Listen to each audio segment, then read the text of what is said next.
Hey John, got some great news. We've got a sponsor. Have we? Big thanks to the guys at Viking Covers for coming on board and supporting My Dad's Car podcast. Please check them out at vikingcovers.co.uk if you're looking for indoor or outdoor car covers. You'll be hearing a lot more from them soon, but for now, here's the episode. Welcome to my dad's car. Enjoy!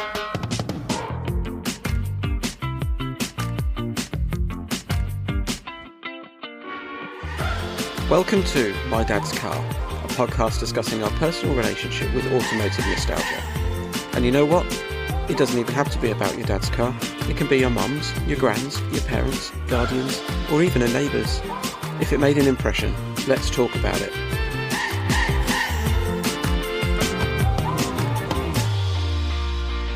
Afternoon. Oh, mate. What's for lunch? It's more of a snack at this stage. Just some mini pitters. Yeah, I've literally just come in the door, so. Oh, fair enough. Now, guys, do I need makeup? Oh, is it actually going to be videoed as well? Is this just purely for you? No, this is purely for just so we can see each other. Yes. I've kept all of these videos purely for nostalgia purposes. So Personal use. if it could become like the Lost Beatles tapes or something in 50 years' time. But Cool. cool. Okay. So for the benefit of the tape, we're joined by Andrew Robinson, who I think you've been listening for quite a while, haven't you? And you got in touch with us. Yeah, absolutely. Right from the very start. Okay, cool. Yeah, you got in touch with us, and then we met you at Goodwood, I think. Yep. We did sort of a quick record with you literally for 5 minutes, didn't we, at the end of one of our live episodes at the NEC. That's right, yeah.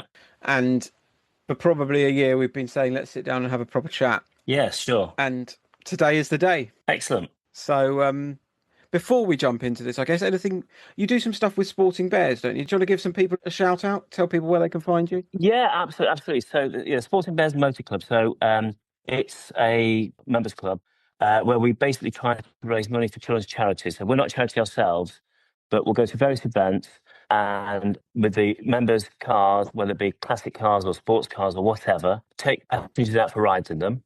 For a small donation to a children's charity. So we always work with local children's charities where we can. Obviously, at NEC, we do quite a few different charities there.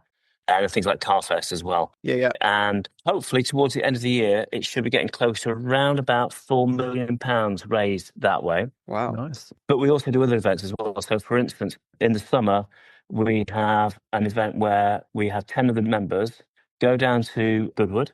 They borrow 10 brand new Rolls Royces from Rolls Royce themselves, bring them back to London, stay at one of the five-star hotel in London. We'll invite 10 families from different charities around the country that we support. We'll be joined by the special escort group. So these are the police motorbike outriders.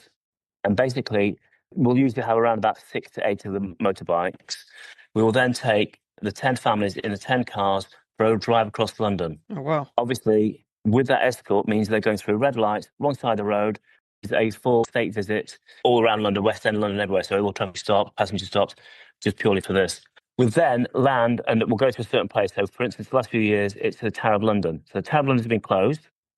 And we will then have a special tour around the Tower of London from the families for that day. And then obviously then drive them back to the hotel and they stay overnight at the hotel. Brilliant. It's fantastic. My little part in that is I just do some of the videoing for them. Okay. But yeah, it's a wonderful trip and what have you. So Fantastic. It's the only way to get around London. exactly, yeah. An escort. Yeah, no, without doubt. So, and the thing about it is, it's actually some really good friends raised for it. So you've got friends for life from doing it. We'll see each other in different ways and what have you. And whatever car they drive is irrelevant. It makes no difference whether, we've got people with Bugattis or Ferraris. It's irrelevant. They're all good friends together, regardless. Yeah. We've just I just finished an edit actually for a chap called Gary Hander, who I think's doing some stuff with Sporting Bears at the moment. Yes, exactly. So he's a few episodes ahead of you, but Yeah, similar sort of thing. But yeah, very worthy cause. So yeah.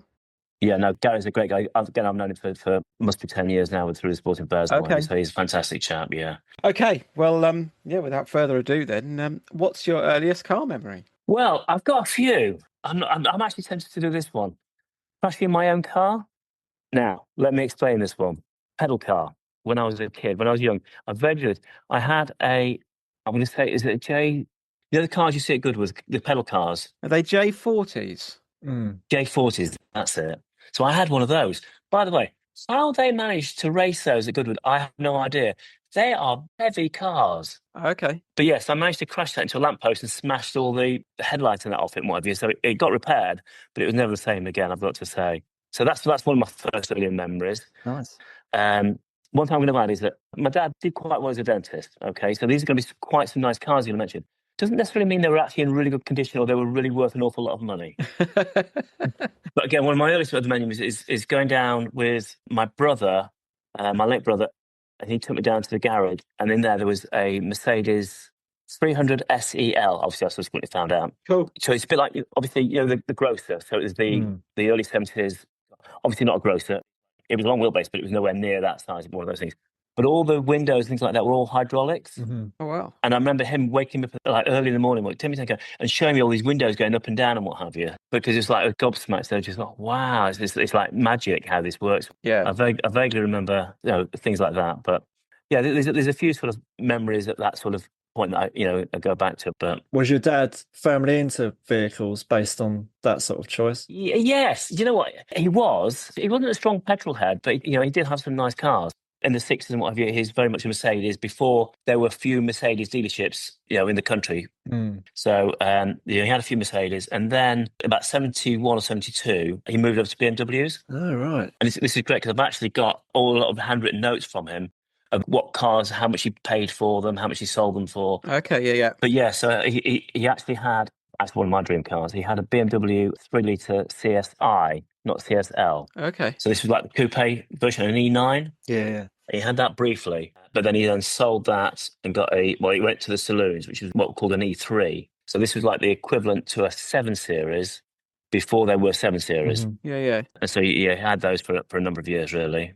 What was his, what do you think his criteria was when choosing those cars? Was he looking for prestige, or was he looking for a vehicle of a certain size, or did it need to carry, I guess, you and your brother, and perhaps your mum as well, or are you going away in it? What was his thoughts, do you think? It was a Yorkshireman. He wanted value. He didn't mind how much the car cost as long as he thought he was getting a bargain. Okay. I mean, prime example of this one. This is quite an interesting one. So the BMWs, he started off with the CSI, which is the coupe version of the saloon. If you can imagine, 6 Series versus 7 Series sort of scenario.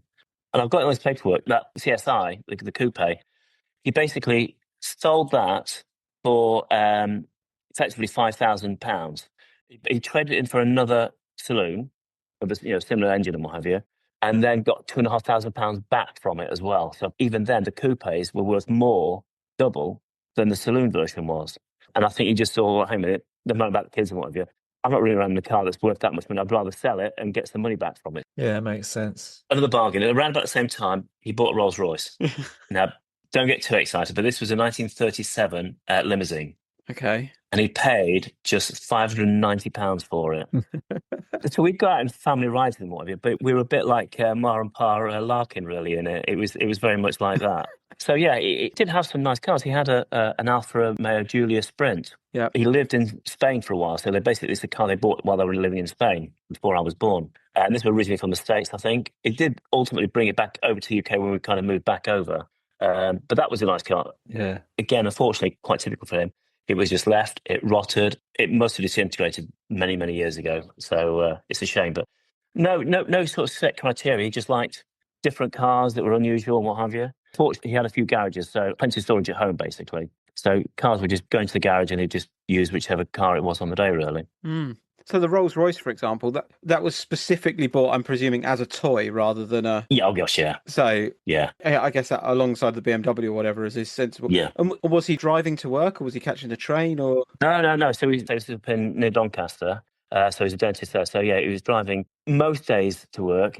Fortunately, he was able to manage it so that he actually got a lot of dentists to work for him. Okay. So he would occasionally go into work if he felt like it, but didn't necessarily need to, basically. Nice. But yeah, typically he would drive the E3 BMW to work.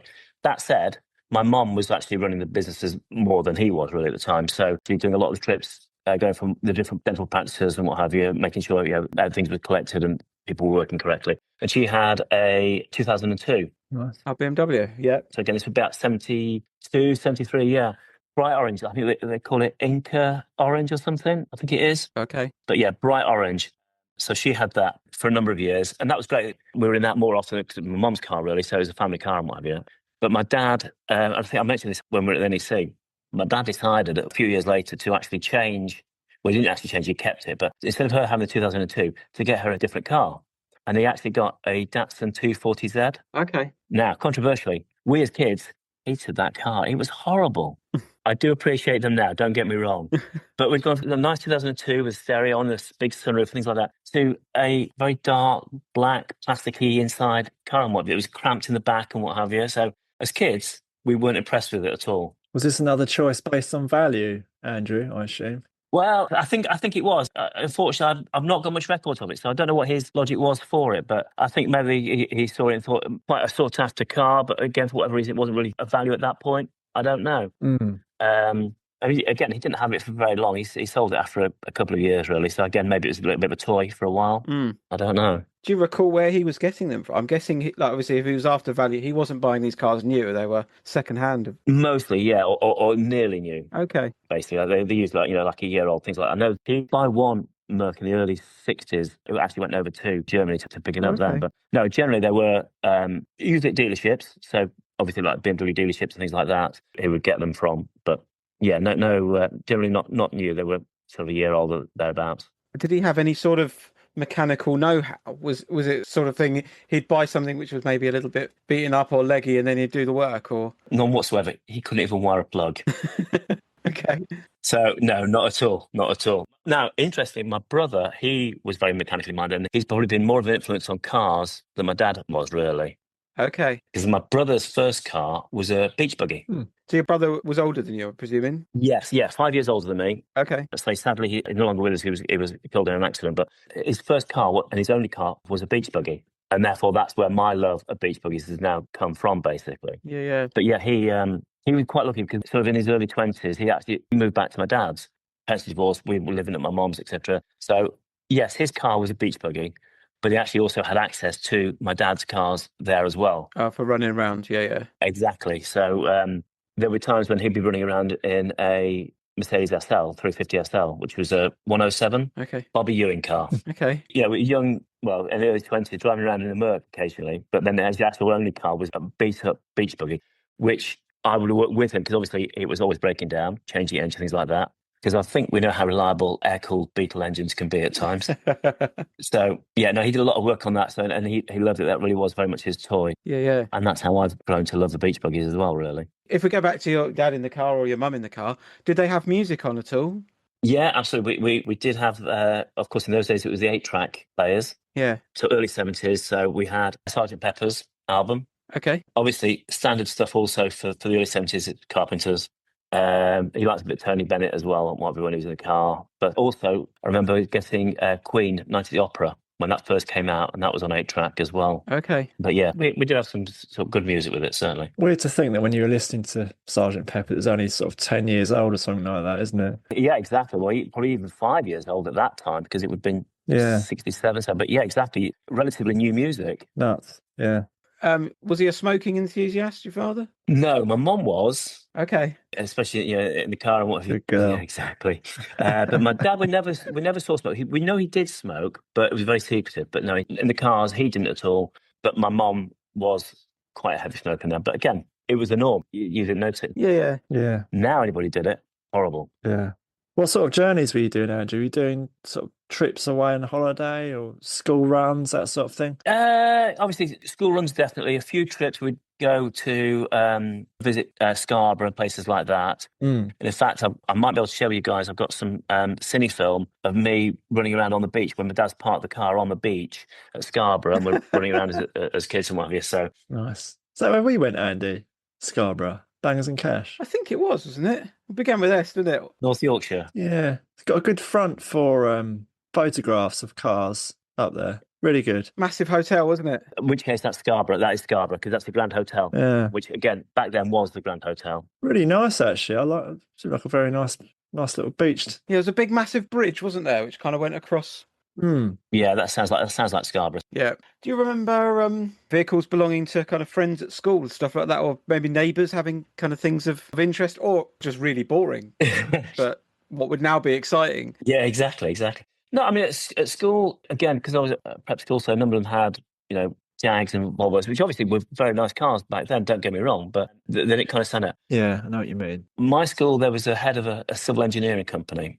I remember he had 3 cars, each with a number plates, AFB1, AFB2, AFB3. Oh, wow. And they were Rolls and Bentleys and what have you. But one thing I do remember is my sister going to my sister's sports day or speech day, and one of her friends had, and I still do remember seeing this, and we said it was gold or bronze, I think it was gold, DB6 Volante. Okay. Obviously, again, at the time, you didn't appreciate what it was, but obviously I was thinking, oh, wow. Don't get me wrong, it would have been worth quite a bit of money, but obviously nowhere near the relative value it has now. Yeah. But that was a gorgeous looking car.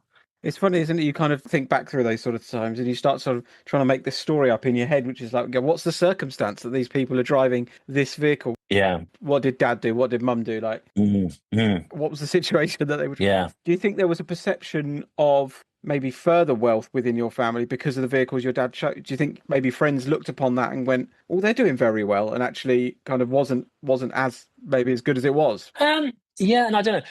The funny thing is, because I say my dad obviously did well, he was still very much a working class guy. Okay. I know it sounds a bit of a contradiction, but he was brought up in Doncaster, very much a pit village, mining village and what have you. Even before he died, he was still going to the working men's clubs and things like that. Obviously, he'd done well and the sort of cars and what have you, and he was always well known around town, so to speak, because again, golf and bits and pieces, but obviously he's being a dentist. So, yeah, he was generally, well liked. Well, as liked as much as a dentist can be, of course. But he had a nice car, but I don't think people really associated him with a huge amount of wealth, really. He wasn't flash. Correct. Yes, exactly that. Exactly. Yeah, that's fair enough. Yeah. Were there any cars that you would love to have that your parents owned? Yeah. Any in particular? Well, again, I definitely have got my eye on getting the Mercedes SL, or a Mercedes SL, as in the 107. That one he had then, it was a dark blue metallic with a beige interior, and it did look gorgeous, and I would love to have one of those again. Is that a hard top or a soft top? Well, it's both, basically. It had a removable hard top. Oh, I know the one, yeah. You could take that off. You have that for winter, take that off, and then you'd have a soft top on it. Yeah. In fact, there's a funny story. He was driving through south of France, so he had that in, I would say, the early 80s, sort of 82, 83. And he was on a tour with a friend, driving around south of France and what have you with it. And that's about the roof. They're only in the soft top, but the soft top broke. So they were actually driving around when it was raining with the roof down, but couldn't put it back up again. So there's something they're either holding an umbrella, which obviously not really going to work very well in the car. Fortunately, the rain would flow over it. But he did tell me afterwards, at one point, this day it was beautiful weather, driving around the south of France, and his friend turns around and says, I know what it feels like to be royalty, with everybody staring at us. And my dad calmly turned around and said, they're not staring at us, they're staring at the car. Yeah. So, yeah, no, and that's what I'd love to have the BMW 3 CSI, the coupe version. I'd love to have one of those. CSL would be lovely, but I'd be very happy with the CSI. That, again, is one of my all-time favourite cars, really. So Nice. You alluded to your dad not selling these vehicles.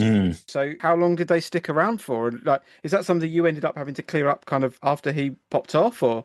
Well, the estate had to deal with some of them, so obviously they had to clear out the Rolls Royce, because he actually also collected a couple of other ones as well.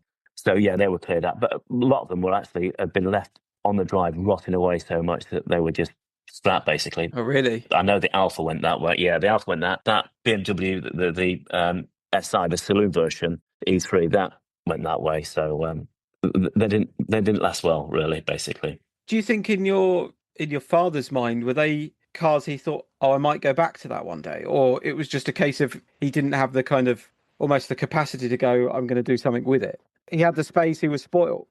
Yeah, exactly that. And I think you're right. He'll come back to it. He'll get it fixed. And again, because in his mind, they were still fine. They weren't. They were rotting away. But in his mind, they were still fine. Great car. Yeah. We'll get that sorted out. We'll go for a ride in that one. No, we weren't. I'm going to say, ironically, the old Rolls, the 37 Rolls, just before he died, I moved back into the house as well. And my car had broken down. So for a week, I was driving that 37 Rolls as my daily driver. Oh, wow. So I really was looking like Mark Harkin then. And I actually did a couple of weddings with it as well. In fact, one wedding, by then my brother was killed, so I actually inherited his beach buggy. So I was driving his beach buggy then as well. And I did a wedding. So if you imagine, the village where we were in was like a long street, basically, where the house is at one end, the church and the pub is in the middle, and then the bride lives at the other end. Groom was obviously outside the pub having a few drinks beforehand. So I said I'd collect the groom. So I did that in the beach buggy. So I went roaring down the street, practically the handbrake turn, big wheels and whatever, making lots of noise while they're all stood outside the pub. Picked him up to take him up to the church. So I dropped him off. Obviously, by then, the rest of the guests are walking up from the pub to the church. I've then swapped cars over. I'm now in the 37 Rolls, driving down the village to go and pick up the bride to take her to the wedding. So meanwhile, all these guests are walking up and thinking, didn't he just drive down with a beach buggy? And I'm now going back in the Rolls, what have you. So, so years later, I've ended up driving it as well. But yeah, they've all long since now been sold off as part of the estate and gone wherever, basically. It's funny, isn't it? You walk past kind of houses or you drive past houses and there'll be a row of cars on the drive. You've seen quite a few, haven't you, John? And you think, what is that sort of that mentality, the thinking behind that? And yeah, as you say, kind of in their eyes, it's just a case of, I will get to that. I will finish it. Yeah. And it just never happens. Yeah, no, exactly. And then everyone kind of walks past and goes, just sell me the car. And that's the thing, I suppose, again, when we're younger, we don't really appreciate what those cars were or at all. And it's obviously in later years thinking, again, I said about the Alfa Julia, that was a gorgeous little car. It was great fun and what have you. But of course, it had no value then anyway. No. But you're now thinking, God, if you saw one of those now, where a restoration that is worth restoration on it because it's a relatively sought after car now. Yeah. And there's a lot like that have just become worthless. I know my brother had, he used to basically do aerial photography before there was the internet, before there was digital cameras, so before Google, he'd go around, fly a plane, take photographs of people's homes in the countryside and what have you, get the film developed, and then basically knock on the door to say, look, I've got this beautiful picture of the house, aerial photo and what have you. Yeah. Do you want to buy it? And he did quite well out of it. He, although he had his beach buggy, again, that sat around for many years doing nothing. So he managed to get himself a BMW. It was an E32, but it was the V12, basically. It was a 750 IL. Oh, interesting. So, he did really well. But yeah, the beach buggy was kind of, sitting around doing nothing for many, many years.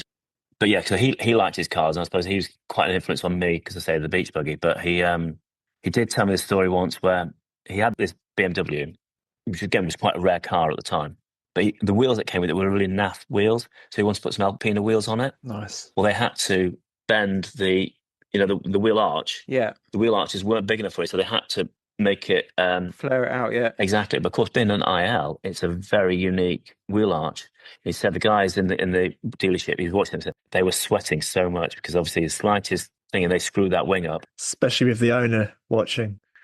Exactly. No pressure at all. It would have been absolutely fine. No, I was going to say, I was in a customer's house recently and they had one of those aerial photos of their home. You used to see it quite a lot, didn't you? It was probably taken in the 80s or something. Yeah. I guess, well, I mean, it's the sort of thing now you could do easily with a drone, couldn't you? But I don't know, people don't tend to go for it anymore, do they? I was going to say, because obviously the expense that he had by flying Cessna, yeah, to get it processed again, because it was all film as well, of course. So, well, firstly, now Google Earth kind of does it. It's not quite the same, but Google Earth does it for you anyway. But yes, you're quite right. You just go and do it with a drone if you wanted to. Yeah. So, I have no idea what business he would have gone into, obviously, because that line of work for him would have long since gone. But yeah. How did your mum feel about the choices of vehicles your dad made? And then what did she move on to? Kind of, I guess, post divorce. Yeah. So, well, obviously, she had little choice in the matter anyway, because he basically controlled everything. So it was very much like that. Okay. Towards the end, although she still had the BMW, but it wasn't really used, but it moved more to a Mark I Passat. So this would have been a 1976. 77. Okay, yeah. Passat estate. Oh, cool. It was quite handy for moving things around and what have you. So, yeah, she had that. And then later years, various things, Citroen GS. Didn't like that very much. I'm sorry. And then we had a couple of Ford Fiestas, Mark II Ford Fiestas, actually. Okay. In fact, that was a car that I learned to drive it and gave me my freedom to start with, which was good. Nice. Yeah, fair enough. Do you recall any breakdowns? Obviously, if he was choosing vehicles which maybe weren't as good as perhaps some of the others on the road, any memorable hard shoulder moments? Oh, yeah. Well, certainly with that Rolls, because as you can imagine, that wasn't going to be the most reliable car in the world. I mean, Rolls should be, but not when it's... Was it a hand crank? Well, no, in that, yes, it had it, but fortunately it also had electric starter as well. Didn't need it, Yeah, yeah. exactly. In fact, you didn't even need any keys with it. Seriously, the last few years I had it, I didn't have a keys. I couldn't find the keys anywhere for it. So literally, you just do the switch on the ignition part of it. Basically, you just move it over, do that, do a bit of priming on it, switch the fuel pumps on, press start. Job done. That's it. But yeah, no, there was a few midnight breakdowns in that, waiting for somebody to come and recover. Fortunately, he did have a local mechanic that would do the jobs and keep the car running, basically. So yeah, he came out and recovered us one night in that. Yeah. So we had a few, and many breakdowns with my brother in the beach buggy, certainly. But again, that was the fun of it. Was there any sort of potential of you keeping the beach buggy when you inherited it? Well, obviously, he's one of my big regrets, I've got to say. So I did have his beach buggy. It was a red and white one, Mark 1 GP. And I did a lot of work to get it kind of rebuilt because it was in a very sorry state when he had it. And then years later, I decided, right, actually, I wanted something a bit more street, a bit more blingy and what have you. And I knew that he had spoken about selling that buggy to get something different. So at the time, and it's obviously a bit of regret, but basically I did, right, you know what I'm going to do? I'm going to sell that buggy, and I bought another one kind of ready done. Obviously, in hindsight, you don't buy buggies ready done. You end up rebuilding them again anyway. So I must admit, sadly, I don't have his beach buggy anymore, but I have another one, which is having a bit of a tidy up at the moment, with a little bit of help from a certain air-cooled parts supplied. I won't name them. So I'm getting that tidied up now. So I kind of, obviously, I regret losing that one or selling that one. But on the other hand, you know what? It's actually the spirit of driving them. And that makes no difference what the vehicle is, because it's the spirit of him with it, basically. So yeah. Is his one still around? Is it? It must be. It's not been MOT for donkey's years or taxed. So it's been sawn since about 2015, I think. Oh, well, it's in a garage somewhere, probably. Exactly. Yeah, exactly. So, yeah. We've got quite a good community with the buggies. So we know about a lot of the buggies that are out there because we have big meets with them and what have you. And obviously, we had this great time at Goodwood Revival last year. Oh, that's true. Yeah. We're doing the parade around the track and whatever, and that was absolutely fantastic time. Even if it did rain most of the time there, but yeah, I've got that to look forward to this year with the splits. Yes, I've got the truck from work going, so I'm taking that on the Friday. Yeah, no, it is fantastic. I must admit, I've got a few friends who've got splits and what have you, and I said, look, when the news came out they were doing it, I said, guys, you need to do this because the opportunity we had with the beach buggies was amazing. Because I've done Revival, a few times before. Yeah, but with a package you get by doing the parade and what have you, you have to do it. It's fantastic. Yeah, looking forward to it. Definitely. Yeah, anything else we need to ask you, Andrew? I think we've gone through the usual, haven't we? Yeah. Any memorable smells from the cabins of these cars? Well, with a beach buggy, you definitely get the smell of petrol coming from it. That's for sure. No. I mean, again, old cars have always got that kind of old wood, old leather sort of smell about them, like Vokes and what have you. But yeah, I'm still very much a classic car guy than a modern sports car guy. I do prefer the classics far more than that. So whether that's because of a childhood thing or not, I don't know. Yeah, I guess so. I guess if you're brought up in sort of older cars anyway, but yeah, I'm the same. Newer stuff doesn't really interest me, doesn't really get me going. No, exactly. And also because I do try to think a little bit on the cars myself. So again, previous cars that I've had, if I've decided I'm going to keep that car forever and I'm not bothered about selling it so it's going to run it into the ground, I'll do the servicing myself on it. Yeah. And obviously the buggy is kind of compulsory. Yeah, no, I like to kind of tinker and get involved where I can with it. And yeah, modern cars, you just don't have that opportunity really. That's why I prefer the older, so you know what things are basically with it. Yeah, you know where you're at. Well, thank you very much. No, thank you. Yeah. It's been good fun filling in the blanks and telling us the rest of the story. Thanks, Andrew. Yeah, no, it's been good fun. It's nice because obviously I've been listening to you guys all this time with podcasts. A number of my friends have been on already. Yeah. So it was good to catch up with you guys, certainly. Wonderful. Excellent. Thanks. Yeah, thank you very much. Cheers. See you later. Bye. Cool. There we go. Yeah. There's some nice cars there in the history. Indeed, yeah. A real mixed bag. I don't know whether I think I had an expectation that there would be more detail on it. Yeah, obviously they've all left their impression there, haven't they, with him? And it's tricky, isn't it? You kind of, especially when you sort of hear of cars just being laid to rot on the driveway, and that's that's just crazy. Yeah, I walk past those sort of houses and you think, how's this happened? Yeah, but yeah, that's just kind of what people do, don't they? They run out of money or run out of time and becomes a bit of a hoarder, and then actually they get to 80 or whatever and they don't need the £300 or whatever they're going to get for that car. May as well just sit there. Yeah, and then it ends up getting scrapped and then it becomes someone else's problem.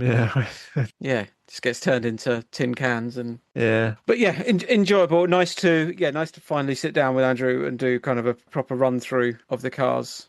I guess Rolls Royce is a sort of an iconic car, isn't it?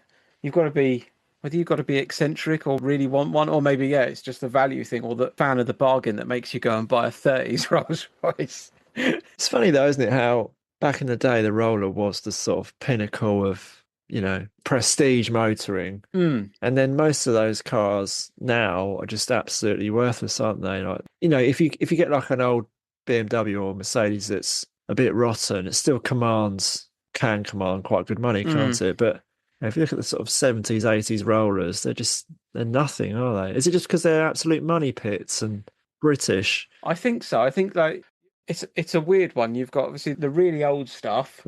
I think if it's particularly special, then it's worth something. Yeah. But then you've got sort of regular ones, which you could potentially buy for sort of 10, 20 grand because it's just a regular Rolls Royce. I think it depends on like what body's on it. And then when you get up to sort of the 60s, 70s, 80s, like the big square. We're talking like £5,000, aren't you? The bricks. Yeah, they come up on Facebook, don't they? Yeah. And they're like, just need it gone, £2,500 or whatever. I guess that's because, maybe a service is £5,000 or whatever. Yeah, true. And it doesn't make financial sense to do, especially if you've got it sat around and you don't actually want it. You may as well just pass it on. And which is a shame because I suppose that does mean that in 10 years time or whatever, when those cars then come into sort of fashion, which they probably will do, then there won't be as many around. Yeah. Like if people go, especially when they go tax exempt or whatever, I could be wafting around the city in a 80s Corniche or whatever it might be. Yeah. But a lot of them probably are already, aren't they? But you've got to have the money to run it. Yeah. It's all well and good buying it for Fiesta money, isn't it? But big drinkers, aren't they? Yeah. Big drinkers, and to fix it, old electrics galore. They must have been shocking straight out of the box though, back when they were new.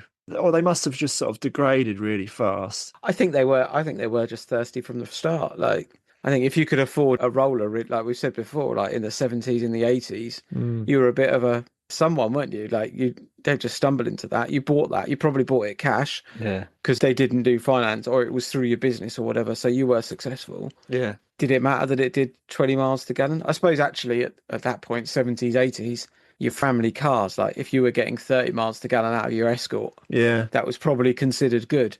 So it wasn't too shy off the mark if you'd got 12 miles to gallon around the town. Yeah. I suppose with a lot of those as well back in the day would have been like a 1 or 2 year waiting list as well, I guess, for certain models. And yeah, maybe. I don't know whether they were built to order or whether you could have just walked up. I think they were. Yeah. I'm pretty sure they were. Yeah. Yeah. The mentality behind kind of the Rolls Royce owner. The BMW, obviously the 6 Series, those 6 Series coupes are just cool as hell, aren't they? They're so cool. Yeah.